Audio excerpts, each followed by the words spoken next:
He's been playing for quite some time, even a YCS championship under his belt. I love Gers. And then next up, we have his opponent, Joel. He's from Sheboygan, Wisconsin. Hope I said that right. And his favorite card, a recent one, Tearlament's Kaleido Heart. Definitely a powerful fusion monster for the X deck for that ever-popular Tearlament strategy we saw dominate a lot of the scene a few months ago. Yeah, Tearlament's one of my favorite decks from recent years, at least. Yeah. And Adam. As far as Gores goes, I think that's an iconic card. Yeah, that card really tests well. Oh my god, I can't even keep my words together how strong Gores is as far as the history of the game. Yeah, it really dictated how you played for a long time. And it's actually featured on one of the coins, so if you pre-register for events, submit your deck list early and then show up, you'll be able to receive one of these cool gold coins. Well, if you're lucky, you get the gold one.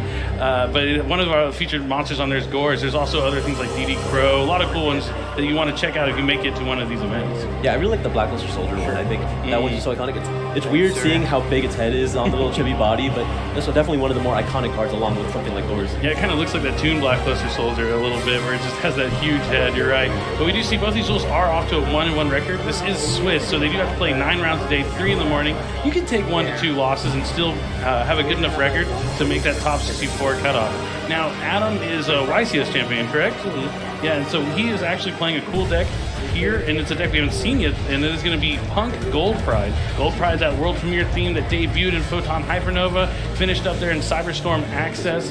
It's a pretty cool deck that amasses a lot of cards and gets a lot of free summons. As long as your life points are lower than your opponent's, you can special summon those monsters from your hand, and they have various effects that hopefully we'll get to see in this game. Of course. Yeah, that was one of the strategies that I really didn't think was going to do much of anything this weekend. Mm-hmm. When Adam told me he was on this so confidently, I had to tell him, I'm going to bring you on this feature and you're going to show me why this is good. Yeah, it's really cool to see how the P.U.N.K cards synergize with the Gold Pride cards, because obviously they have to pay 600 with something like Zeamin, and then you get to actually, they all work together. You're able to search for psychic monsters, use the Jam Dragon Drive, one of my favorite synchro monsters. Really cool deck, and I can't wait to see that. It's like 2 of my favorite decks, Gold Pride and P.U.N.K mixed together. But his opponent, Joel, is on a deck that you might be familiar with. You might have heard of it. A lot of people seem to be playing it. It's going to be, everyone's favorite, Kashtira. Yeah, definitely going to be the deck that we see the most, I imagine, this weekend. The deck everyone wants to beat. I assume you prepare for it with everything that you do. But we're going to have to see who wins the role here in Game 1 and how prepared Adam is for the most popular deck in the room. We'll have to just wait and see. Let's go ahead and jump right into it. Here comes the die roll. 6. Looks like Joel's going to roll a 6. Adam is... That looks like a 4. Yep. Yeah, every time I roll like a funny dice with I kind of like, come on, please be the 6. Let me check and see if there's a 1 on the other side. It is in fact a 1. So Adam's losing the die roll, which is not off to a great start. But we'll have to see. Gold Pride's one of those decks that can play going second, but definitely wants to go first. Yeah, I think the thing about the Gold Pride engine is the Gold Pride cards itself doesn't take up that much space, but the P.U.N.K engine does. Mm-hmm. Especially looking at this list here, it's a very heavy P.U.N.K engine, so you don't have all that much space for like cards to use going second or try to clear these fields.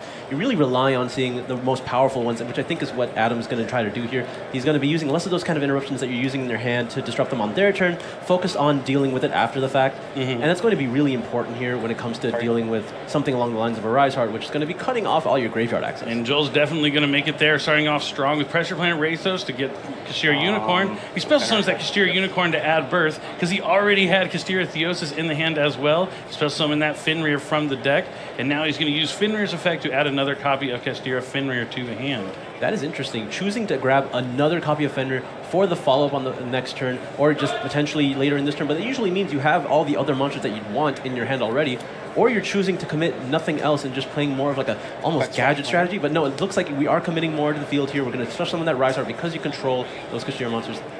Yep, it looks like he did open up with that Kashtira Rise Heart. I know a lot of Kashtira players have kind of gone down to playing one Rise Heart a lot of the time, so because you can just search it with the Fenrir.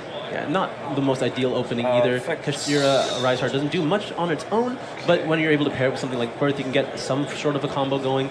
But this is the new, I feel, bread and butter combo that people have been popularizing lately, which has created the resurgence of Nibiru the Primal Being because it plays into it so hard.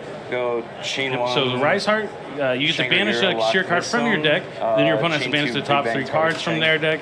He's going to banish Kashtira Big Bang, and since the cards got banished, it's going to trigger Shangri-Ira to lock a zone, and the Big Bang's going to allow him to detach a material, add it to his hand, or special summon that material, and he decides to special summon the Fenrir. And now the Rise Heart is level 7 thanks to its effect. This is very interesting. Choosing to keep the Fenrir on the field here and only having a 1 material Arise Heart, he could have opted to overlay those 2 level 7 monsters into an additional copy of Shangri-La and then put the Arise Heart on top of that, so we would already have 3 materials. But choosing to keep the Fenrir on the field right now, maybe doesn't want to activate the effect of Shangri-La on your opponent's turn to like play into something along the lines of tactics to allow your opponent to use or just give them access to summoning their own Arise Heart on top of any Kashtira monster because Shangri-La has activated that turn.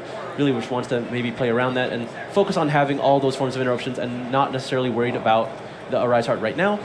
But that doesn't seem to be the case because on the Stamina phase, Unicorn has been summoned by the effect of Shangri-La. He's just trying to go for it all. He wants to have Unicorn, Fenrir, and the Arise Heart, along with the Shangri-Ira, all the Kashtira monsters all at once, and he still has that one face-down Speller Trap that Adam's also going to have to navigate through. I do see an emergency teleport on the front of the hand, which is one of the strongest cards in this deck, which is fantastic.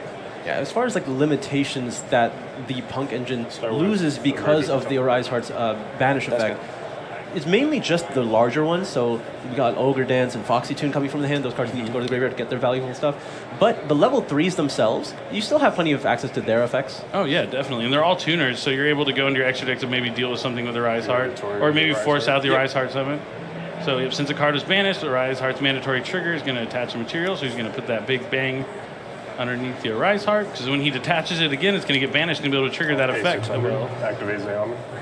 You're Zeoman paying 600? So now that he has lower life, that's going to turn on all his Gold Pride monsters to be able to special them from his hand if he does have any. Yeah, that is the neat synergy that really puts those 2 decks together. Yep, it's going to be met by Infinite Impermanence, so now the Arise Heart's going to get that 3rd material underneath it, so he'll be able to use the effect at some point during the turn. Do you have anything on Resolution? Nope. Go Fenrir effects? Yeah, we'll go to this turn. Okay. Yep, it looks like there wasn't enough to stop the onslaught of Kashtira monsters. They're choosing to put up every form of interruption that the Kashtira monsters typically put out here. Yeah, it's definitely a solid start from Joel. He kind of put his opponent on, you better have Nibiru or else, and it was the or else situation here for Adam, not able to overcome that strong turn 1 board. Joel taking a quick win there with Kashtira. I feel like if you take Kashtira to the tournament, that's the kind of game you're looking for, where you can pretty much do whatever you want and not have any sort of resistance or pushback. So this kind of plays into, do you like want to look more at board breakers, or you're more looking at those cards from your hand that you can use on your opponent's first turn? It's kind of a tough call, but with stuff like Thrust, I'm a big fan of Triple Tactics Thrust, because with that particular board, sorry, excuse me.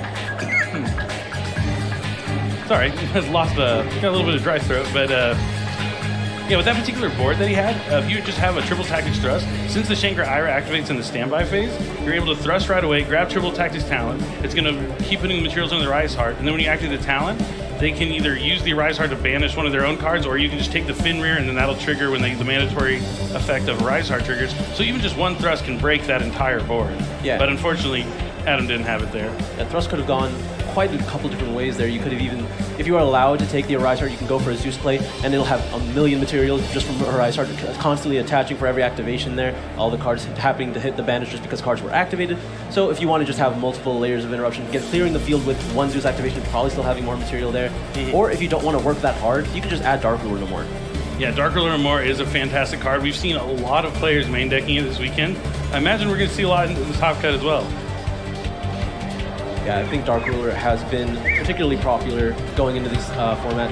But I think that's also why a lot of decks have been leaning toward making as strong of a going first field as they can, trying to layer the interruption so they can kind of beat board breakers. Labyrinth has been choosing to do cards such as Eradicator Epidemic Virus, not necessarily for Dark Ruler, but more so those board breaker-esque cards that we keep talking about. The decks are just really trying to create their win condition as early as they can so that they can play around the board breakers and kind of punish them for not interrupting them on their first turn. But I think that is part of what makes this tournament so complex is what avenue players are going to choose. Are they going to continue choosing that line? Are they going to adapt, try to go for those interruptions from the hand, make sure players aren't able to get to that first turn that they want to have? Or are they just going to lean into it and just keep on going with those board breaker-esque cards? Yeah, it's interesting. And going to the side deck, I feel like now Adam's going to go first. We mentioned how the P.U.N.K cards, there's a huge engine in this deck. Definitely better going first than second. He's also going to, you mentioned Eradicator, Epidemic Virus, even something like Anti-Spell, just kind of slowing down Kashtira can be huge if you have something to deal with, like a Fenrir or something. But Kashtira definitely a deck that uses a lot of spell cards, so if you can counter those spell cards with any kind of disruption, could be huge. Now, Joel did get some knowledge here. He saw that Adam summoned Zeoman. So when you see something like that, do you just assume it's Gold Pride Punk? I What do think you so. decide for it? Like, Yeah, I think, you're going to have to assume it's Gold Pride Punk because, I mean, it could be pure Punk. We don't see it too often, but yeah, it might, just some sort of Dark Ruler No More board breaker kind of cards would be good. But it looks like they have decided, they're ready to go. Let's go ahead and jump right into game number 2 here at the NAWCQ of our 3rd round of Swiss. My name. I imagine Adam is going first. He's playing the combo deck. He doesn't want to be dealing with the Kashtira monsters, except for maybe his own. So he's going to be summoning a Fenrir here. Very popular in not only the Kashtira strategy, but in every other one, just because of how strong that individual body is. And it also works really well with the level 3 tuners. It gives you access to something like Baron de Fleur as well.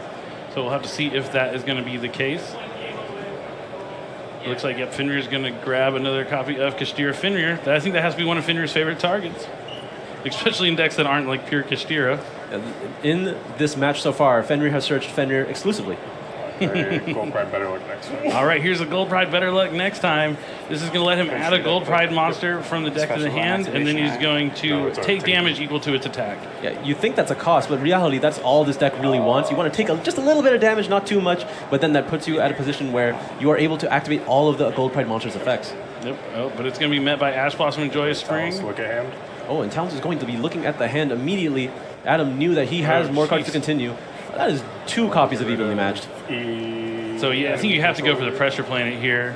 Oh, Oh, going for enemy controller. interesting. Very interesting. He has a plan for every single card in Ajola's hand, I can imagine. Foxy too. There's Foxy Tune being able to get another Gold Pride? Or, sorry, Punk. punk monster, yeah. You discard it from the hand. If it resolves, you discard another card, and then you can special summon a Punk monster from your deck to the field. Imagine we'll see Zeamon. Yeah, usually you would go for Zeoman here, but not as, like usually when there is such a large Punk That's engine, good. it's not as common that you go straight for Zeoman because you can special summon it off of the Jam Drive from your hand later. True. You can just try to get access to the field spell as early as you can, so maybe you start leaning into that option, but it seems like Zeoman is a fine choice right now. Yeah, for me, if I was like, I don't have Deer Note yet, I'm going for Zeamon to give me Deer Note. Oh, but he's going to go for Madame Spider? Or no, that's the trap one. Activate diffuse. Was that Wagon? I think that's Wagon. He's going to be using those to fuse. I believe he's going into the Carp. So he's going to fuse. This is the way you can get the Punk cards from your deck. You're able to use the Wagon's effect to fusion summon. Effect to tribute. So he's able to tribute himself, and it summons 2 different gold... Non-level 8 Punks. Yeah. I keep getting the gold prides and the punks confused because at this point they're just the same. They blend together. Oh, that's the Wagon. The first one was the Sharasukai. The Wagon's the one that searches for the field spell. Yeah, that makes sense. It searches for any punk spell card. Yeah. Activate field spell. But why not get the field spell, you know? It seems like the pretty good one. Yep, Punk Jam Extreme Session. And now that is a 3 and a 5. So if he wants to go into his... Chaos Ruler? Well, one Once can only upon a wish. time. Yeah, that would be ideal. But I think, you know, for second place, their own on-theme Synchro Monster seems fine. Jam Dragon Drive is amazing. Being able to add any level 3 Psychic monster, you can even get something like Ghost Ogre and Snow Rabbit. And the Deer Note effect is going to trigger to bring back a monster. That's kind of how the Punk Pride goes into the level 8, into a rank 8 play. You can Synchro for the level 8, Deer Note when it's sent to the graveyard special summons back a Punk, so you can bring back a Foxy Tune or something. And now, let's Jam clarify for Dragon everyone in the audience here. How often does Chain Link the one, field spell Deer draw a Note, card? target Often. shark Twice per turn, I believe. Twice per turn? Not just on your turn, potentially Both on your turns. opponent's. So maybe you draw 4 cards. It's pretty easy to pay life to activate a Psychic effect in the Punk deck. Use Jam Dragon's effect to send. There's 1 payment right there. Gonna go ahead and send a monster from deck to grave. Sending Yan Yan. Okay, getting a level 3 into the graveyard that he can bring back. That is a level 3 Psychic monster. Brings back to Syracuse. Chain Link 1, Jam Session, Chain Link 2, Yan Yan. Sure. This is a cool little combo. All right, so he gets to bring back Nyan Nyan and draw a card. Yan Yan triggers whenever a level 3 monster is summoned.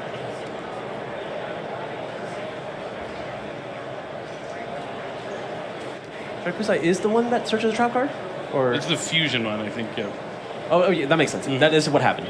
Unless you on your opponent's turn, you can synchro summon. Oh. What do you think you go for there? Psychic and Punisher or The big dragon, amazing dragon. Oh, Then yes, you can bounce the amazing. 3 cards with it. Yeah, it's one of my favorite Punk cards. It's amazing. Yeah, I remember playing that in old versions of the Adventure Synchro deck, where you're able to summon it just typically on your own turn just to cycle itself back to another monster in the graveyard. You rarely actually get to use the effect that puts cards back in the hand. But it's much more functional when you're able to use both of those effects. Definitely. Adam taking a moment to consider his options. I wonder if he wants to synchro away the Fenrir or just keep it as a Fenrir. Fenrir is a good monster just to leave face up on your board. It's definitely something you have to consider to deal with when you're playing out your turn. Just being able to banish a monster on the field is fantastic, but he is looking at going for a level 10 synchro. It might be that Baron de Fleur. He knows his opponent's hand, which is evenly matched Pressure Planet Race Off, right? So the Baron's not going to do too much to evenly match. I'm assuming he has to have something for the Pressure Planet. So now he's going to synchro. Can't wait for Adam to activate Mind Crush. Oh, there's the Psychic and Punisher, okay. Psychic and Punisher, as long as Adam's life points are lower than Joel's, it's going to be unaffected by his activated effects. At the start of the battle phase, it can gain attack equal to the difference in life points, and you can pay 1,000 to banish one of your cards to banish one of your opponents as well, which is pretty strong. I love Psychic and Punisher. And Punisher. There's Punisher using its effect in the battle phase now. Permanent life attack gain. Yeah, permanent's kind of ridiculous. He gets big real fast. And it's just a difference in your life points. The unaffected part you have to be lower, but it could be the other one. Okay. Interesting. Still on a battlefield. Is he just going to keep Baron and the Psychic and Punisher's unaffected? Is that what his plan is? No, he's just going to keep Psychic and Punisher. Oh, because it is affected because it's not an activated effect. Main two? He has to. It is him doing it. Yes, he would be the one making that choice. But now he's allowing Joel to just go through his entire Kashtira line. Very interesting. I wonder if he has anything in his hand to potentially stop what's going to happen. He has to, right? He put back the enemy controller, right? So he has to have a plan. Also, there's one unknown card in Joel's hand. If you're searching Fenrir here, I imagine the card in your hand is Birth. It's whatever he drew for turn. Because normally you just go for Unicorn every time here. You just try to get the entire combo through. So he's searching Unicorn here, so I have to imagine that the card in his hand is Birth. It would be a heck of a top deck. And there it is. Wow. Normal summon? I can only seem to think if you just put back the Pressure Plate, having Birth, Econ, evenly matched. Yeah, just cut off Joel from any kind of engine. Yeah. Put him he can potentially clear your board, but if you can't do anything else, then that's not really a problem.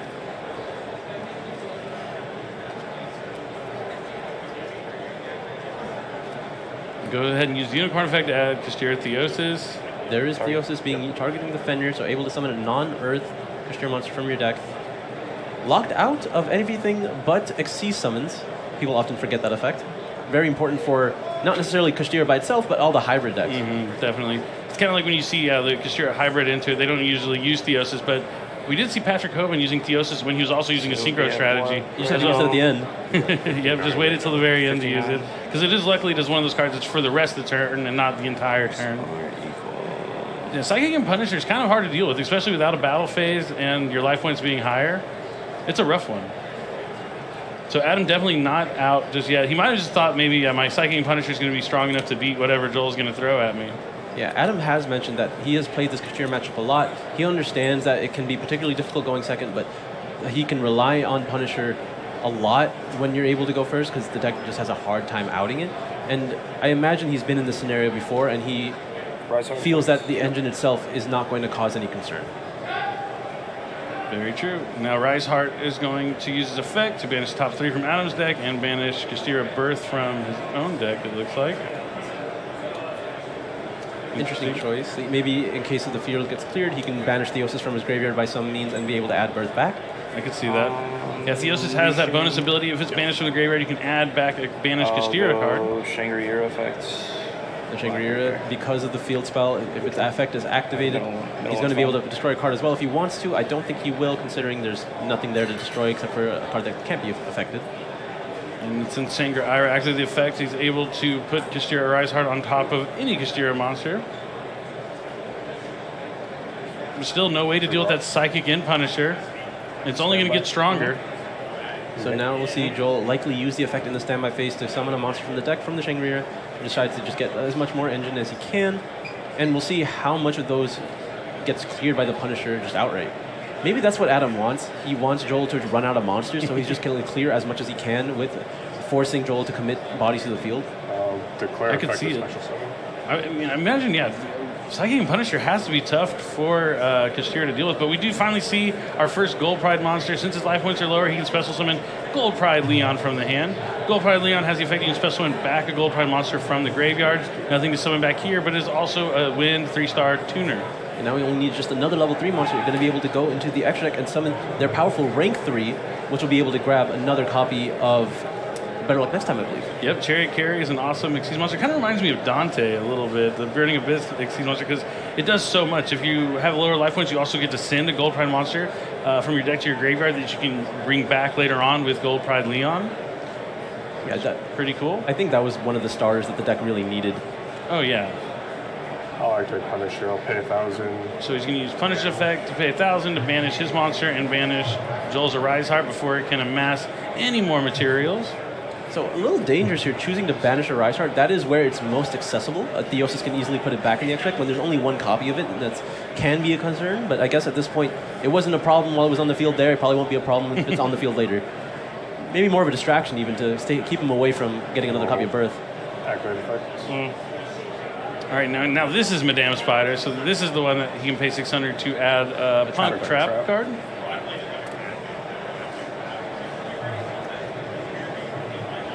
And it looks like he is going to add the Dangerous Gabu.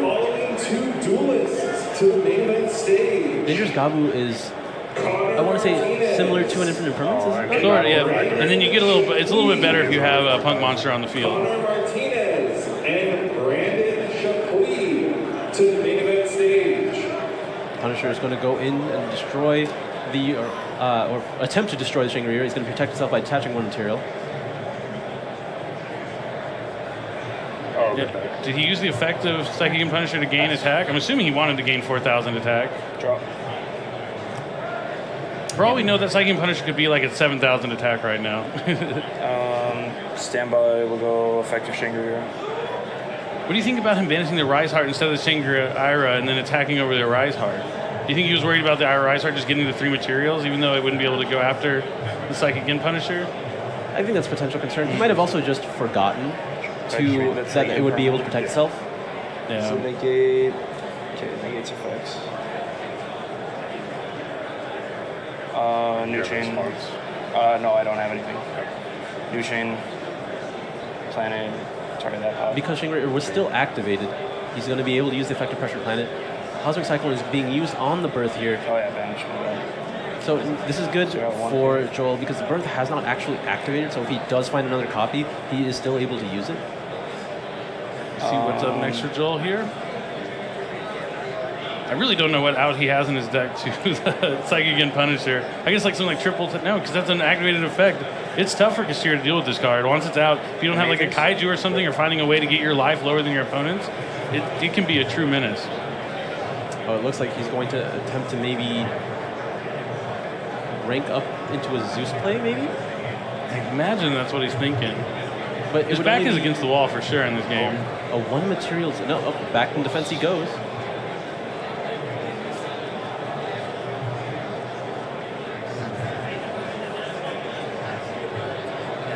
I do think he put the Shangri-La in attack mode.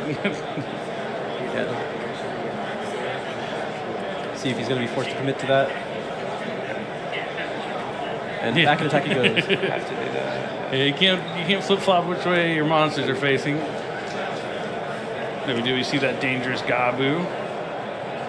So this is the big thing, right? He's attempting to put it in attack mode so he can crash, so that he can try to detach, so that he can put a material or on a Zeus potentially. But the effect is still negated, so he would just lose the monster. Yeah, and also if you have the plan to go to the battle phase to try and attack into Psychic and Punisher so your life gets lower, that can backfire really quickly when the Psychic and Punisher gets up to like 11,000. You just can't crash into it. If he's been using it every battle phase, after this 5,000 games, it should be at 11,000. I believe it is up there. Because it should have gained 4,000 last turn, 5,000 this turn. That's 9,000 plus the base 35. Like we're looking at a huge Psychic and Punisher. And now there is a monster in attack mode for it to attack. Doesn't matter if the Shangri-La can protect itself if it's in attack mode, wide open. Joel looks like he might be considering. That hand looks like he's like, I might as well scoop. Really contemplating his options, seeing just in case he might be missing something. Main 2. Yeah, he's going to go into the main phase 2, pass on the turn. All Adam has to do is take that swing of the Punisher into the Shangri-La here. Shangri-La is going to attempt to summon something here. It's going to be able to use the effective pressure planet to destroy the Punk monster, but I don't think any of that's going to matter yet. Yeah, I really think Adam was like, I don't care about your Kashtira monsters, leaving him with the pressure planet in the hand because he knew just Psychic and Punisher is just so strong against the deck. Yeah, he clearly had a plan, knowing that Punisher was not going to be Dealt with? removed by any of the actual Kashtira cards. But I wonder, what is the threat of enemy controller? Why was variable? It's the variable. It's the unknown factor. He's probably just going to go after anything that's non-engine, right? I imagine that was the thing. Yeah, and Joel realizes just how quickly that monster gained the stats. I mean, he gained 10,000 over the past 2 turns. Yes. So it's way over for no damage, and Adam's showing the power. Not so much of the gold pride part of the deck, but the Punk cards, just being able to rely on those. Oh yeah. I mean, there was he had if he didn't get Ash Blossom, the turn 1 board would have been so much stronger. Yeah, having access to essentially Roller Baller as well, being able to fusion summon on your opponent's turn, go into the actual gold pride engine. Yeah, my favorite thing is you have and carry, right? So you get start your engines, and you have your start your engines, and start engines works as like a 2-part timed removal. You have something like Dogmatic and Punishment, where you can use 1 trap to take out 2 cards, right? But start your engines, you're going to be able to destroy the monster they summon, and then potentially special summon Roller Baller from your deck. And the Roller Baller at a different time can use its effect to fuse into, Pinballer can fuse into Roller Baller.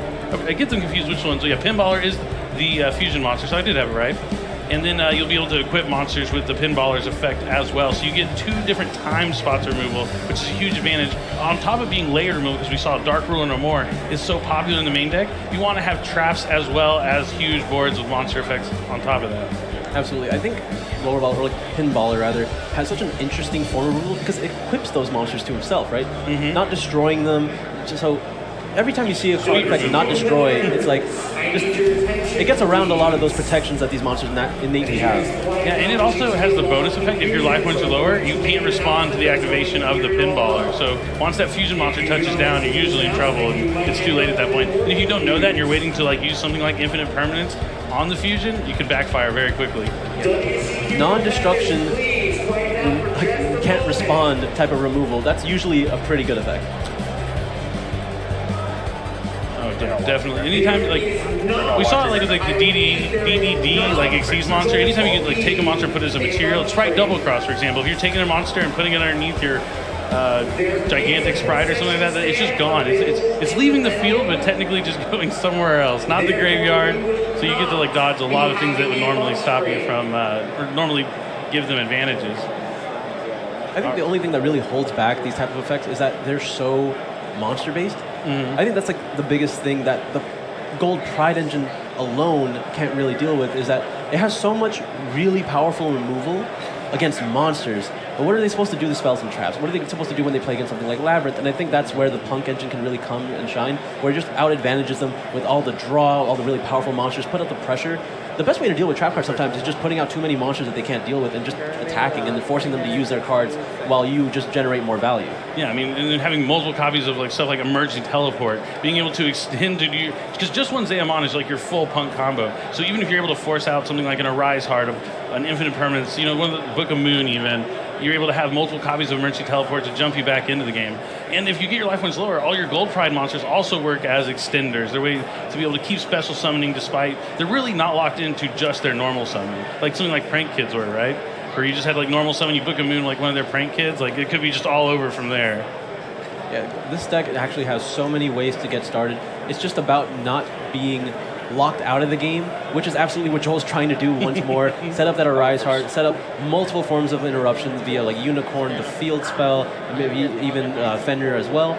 We'll see how wide he decides to go again. Maybe seeing what kind of strategy that Adam is on. He is more aware that Dark Ruler is almost certainly in his deck now. Maybe he wants to be a little bit more cautious to how much he invests. Yeah, I mean, you definitely have to consider Thrust, too. After side decking, I would think going into this tournament, someone would have triple Tactics Thrust either in their main deck or side deck because of how impactful it can be when you talk about grabbing Dark Ruler No More or Talents. But we'll have to see if that's going to be how it plays out here in game number 3. One of these players are moving on with a 2-1 record. The other one's going to already have 2 losses, and it's going to be tough. And I do already see that Dark Ruler No More in Adam's hand. So already off to a better start than he was in game 1. Well... Oh, never mind. I spoke too soon. Caster Curse, Commentator Curse.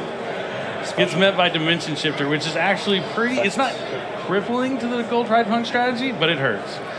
I think at this point, though, because he has access to that Dark Ruler no more. He has access to Cosmic Cyclone to probably deal with some follow-up as well. That's like the interesting thing, right? A lot of people, they talk about how they have to deal with the Rise Heart with these strategies that are more graveyard-based. But how many cards are you putting in your deck that specifically deal with the Rise Heart? And then you only need one of them to actually work. So if you have, let's say, 4 copies of cards in your hand that are only meant to deal with the Rise Heart, you don't really get too far. But it's that side decking issue sometimes. You draw all your side deck and none of what you originally, your main engine. But then we get access to cards like Cosmic Cyclone, which are generally just good against everything else except for a Rise Heart. People are making that concession that, fine, I only need one card to deal with a Rise Heart. I want to just really differentiate my forms of removal. Having that additional Cosmic Cyclone will be really useful in the crackback. Because I think all Adam has to do here, activate Dark Ruler no more, set up a Zeus. And that's how he gets through the Shifter line. Dark Ruler no more into Zeus sounds like a plan to me. Yeah, Dimension Shifter, quite a strong card. So we saw him start off the Shifter, then he special the Unicorn, pretty iconic start here for Kashtira.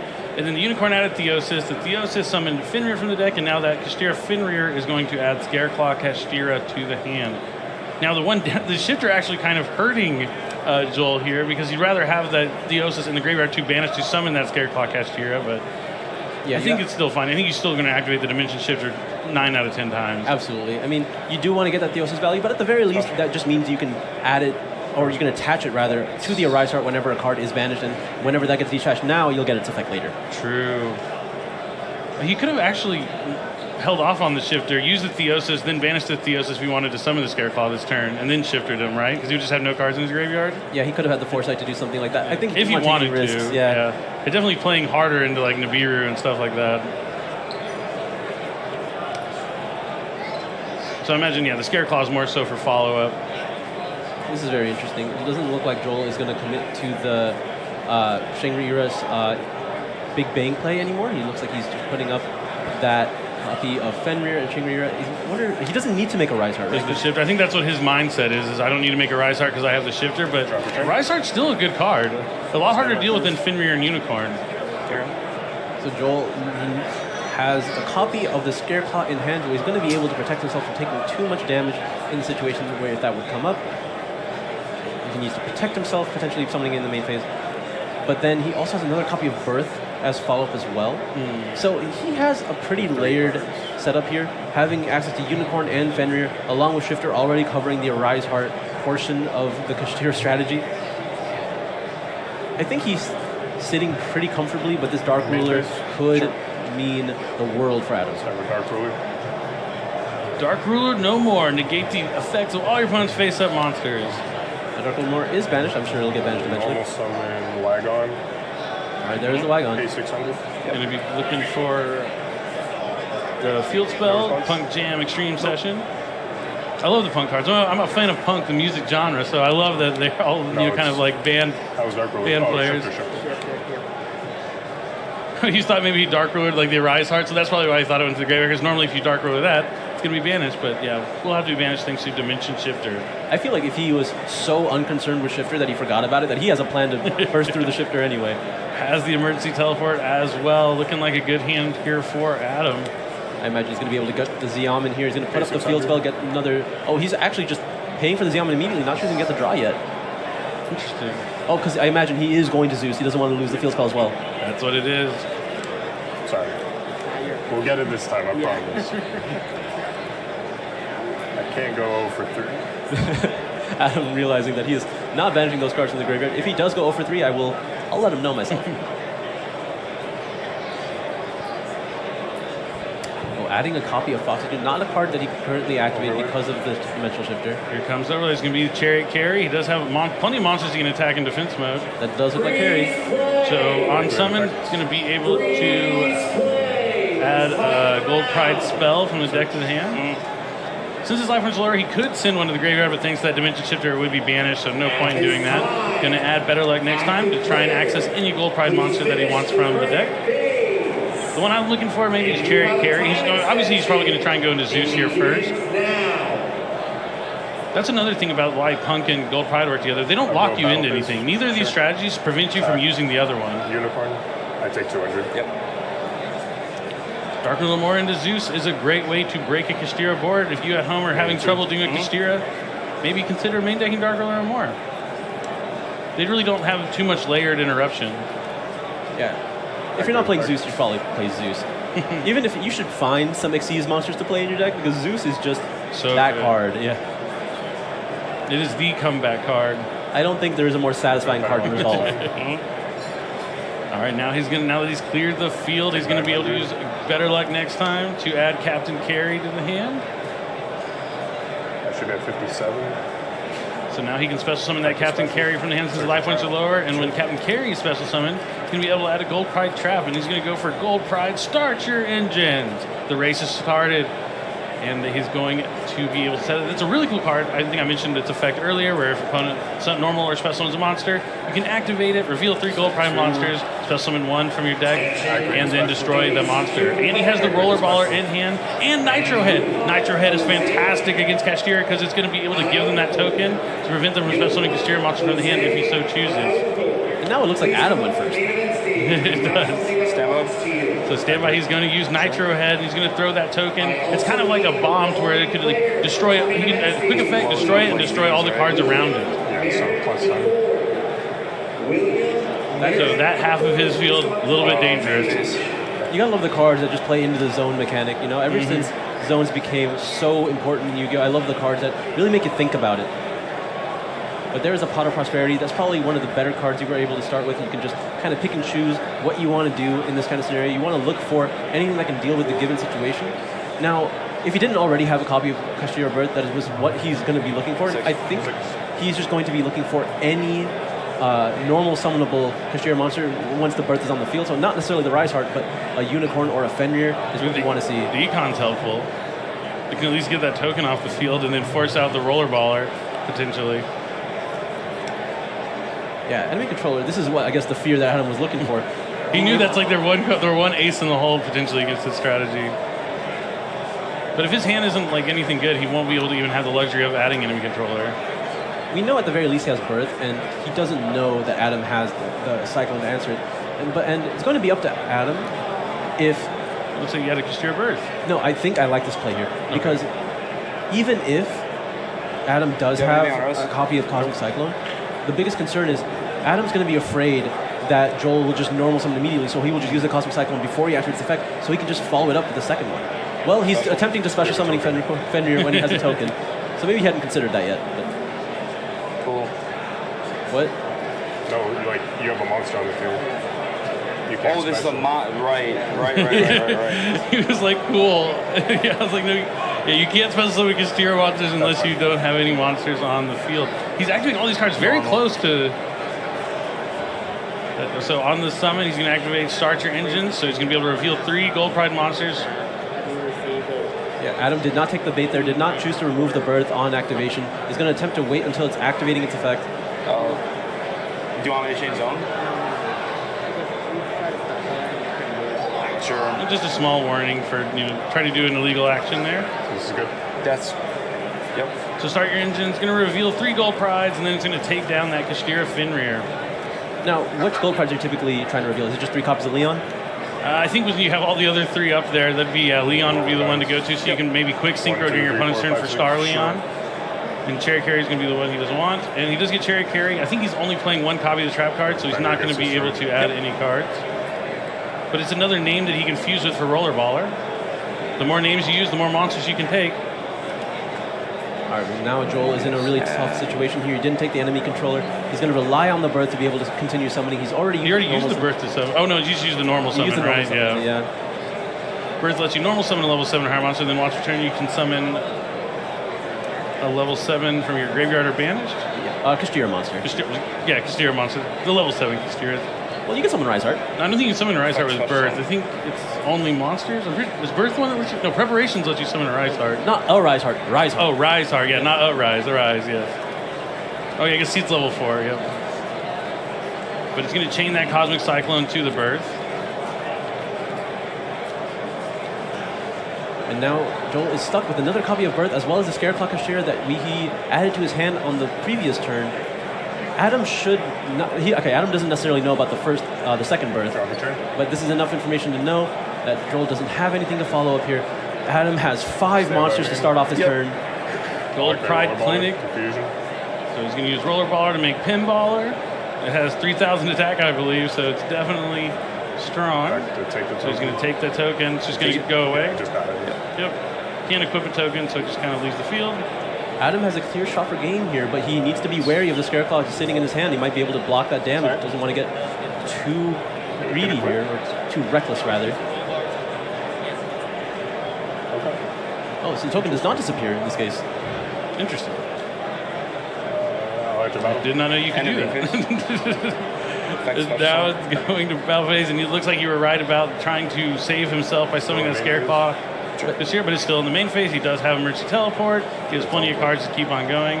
The writing is on the wall here. It looks like Adam is moments away from taking his gold pride to a 2-in-1 record. And all he has to do is put up enough stats to be able to clear over. And there's the jam drive that we knew about. The Zeoman's going to be able to add another monster. Jam drive is going to be able to draw a card. He just needs to be able to summon a monster big enough here. Yep. And if you're excited about Gold Pride Zion, we do have Gold Pride accessories coming out this month that you're going to get your hands on. Captain Carry crew sleeves. They have the little logo. The stitching around them is amazing. The game mat features Chariot Carry. It looks fantastic. And the portfolio has more artwork from some of the other cards, along with like the logos from all the different racers from the Gold Pride. Really fantastic accessories I can't wait to get my hands on. We see Ogre Dance adding another copy of Zeoman. He's using the effective field spell now to be able to special summon from the hand, going to summon Fox Tune. I think he's going to be synchro summoning into 11, into a copy of Punisher again. Now he can use Punisher's effect to get rid of his carry and take out the Scareclaw Kashtira. Punisher's going to be gaining 3,900 for that difference. No, it looks like he's just going to get rid of his Zeus. And then that's enough, just going into the battle phase again. I mean, yeah, the Psychic Punisher's going to gain 3,900 attack. Draw a psychic effect. Oh, that counts as well. He's taking that damage.